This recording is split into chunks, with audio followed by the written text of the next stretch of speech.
ఎంపీపీలు జెడ్పీటీసీలు నాయకులు అందరూ కూడా ఇతర విభాగాల్లో పనిచేసే నాయకులు అందరూ కూడా వాళ్ళందరూ రావడం జరిగింది.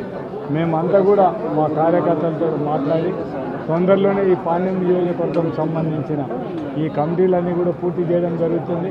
అంటే జిల్లా అధ్యక్షుడిగా అందరికంటే ముందు నేను నా బాధ్యతను ఫస్ట్ ముందు నిర్వర్తించాలి కాబట్టి పాణ్యం నియోజకవర్గం నుంచి అదేవిధంగా మా కార్యకర్తల నాయకులను కూడా కోరడం జరిగింది.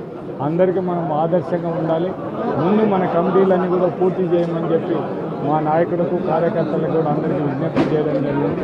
మొత్తం మా నాయకులు కార్యకర్తలందరూ కూడా తొందరలోనే పూర్తి చేస్తామని కూడా ఈ మీటింగ్లో వాళ్ళందరూ హామీ ఇవ్వడం జరిగింది. కాబట్టి మేము ఒకటే మా పార్టీ తరఫున నాయకులకు కార్యకర్తలకు అందరికీ కూడా ఖచ్చితంగా భరోసా ఉండాలి. నాయకులకు సంబంధించిన వరకు కార్యకర్తలకు సంబంధించిన వరకు వాళ్ళకి ఎటువంటి ఇబ్బందిని కూడా మేము చేయడానికి మా శక్తి వంచన అంటే మేము ఎంతవరకు చేయడానికి అవకాశం ఉందో అంత ఖచ్చితంగా చేస్తామని కూడా మా నాయకులకు కార్యకర్తలకు విజ్ఞప్తి చేస్తున్నాం. ఇంకా తెలుగుదేశం నాయకులు ఒకటి తెలుసుకోవాల్సిన అవసరం ఉంది. జగన్మోహన్ రెడ్డి గారు ముఖ్యమంత్రి ఉన్నప్పుడు ఏ ఏరియాలో అయితే ఫ్యాక్టరీలు, అది చెప్పడం మర్చిపోయినాను మీటింగ్లో, ఏ ఏరియాలో ఫ్యాక్టరీలు పెడితే ఆ చుట్టుపక్కల గ్రామాలకు 70% ఉద్యోగాలు, ఆ గ్రామంలో చదువుకునే వాళ్లకు ఆ ఫ్యాక్టరీలో ఏ అర్హతలకు ఉద్యోగాలు ఉన్నాయో ఆ ఉద్యోగాలన్నీ కూడా వాళ్ళ స్థాయిని బట్టి, అంటే వాళ్ళ చదువును బట్టి ఖచ్చితంగా అటువంటి వాళ్ళకి ఇప్పుడు కర్నూలు జిల్లాలో జరుగుతున్నది, ఓరోకల్లు మండలంలో జరుగుతున్నది ఏమంటే వాళ్ళందరూ ఎంప్లాయ్మెంట్, అంటే తెలుగుదేశం నాయకులు ఇచ్చిన లిస్టుని ఎంప్లాయ్మెంట్ అధికారులు చేయడం జరుగుతుంది. నేను నిన్న ఎంప్లాయ్మెంట్ అధికారితో మాట్లాడాను.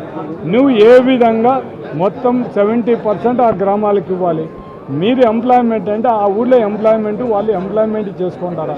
ఎంప్లాయ్మెంట్ లేదు మేము లిస్ట్ అనేది, మీరు ఆ గ్రామాలకు 4 గ్రామాలకు మీరు ఆ గ్రామంలో ఉండే మీరు ఏ విధంగా అంటే మేము పేపర్ స్టేట్మెంట్ ఇస్తాం, పేపర్ అని మాకు ఎవరైనా చదువు రాని వాళ్ళ పరిస్థితి ఏమని అడగడం జరిగింది.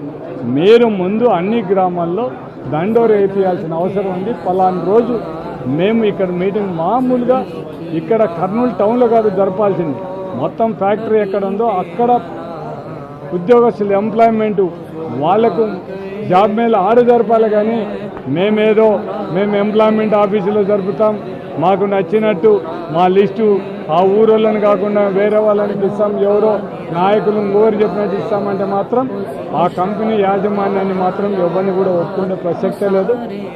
ఆనాడు జగన్మోహన్ రెడ్డి ఇచ్చిన చట్టం భూములు కోల్పోయిన ప్రతి ఒక్క రైతుకు కూడా న్యాయం జరగాల్సిన అవసరం ఉంది. వాళ్ళ ఏంటో ఉద్యోగ అర్హతను బట్టి వాళ్ళకి ఎవరికైతే ఎంత ఎడ్యుకేషన్ ఉందో దాన్ని బట్టి వాళ్ళకు ఉద్యోగం ఇవ్వాల్సిన అవసరం ఉంది. దాన్ని ఖచ్చితంగా ఫాలో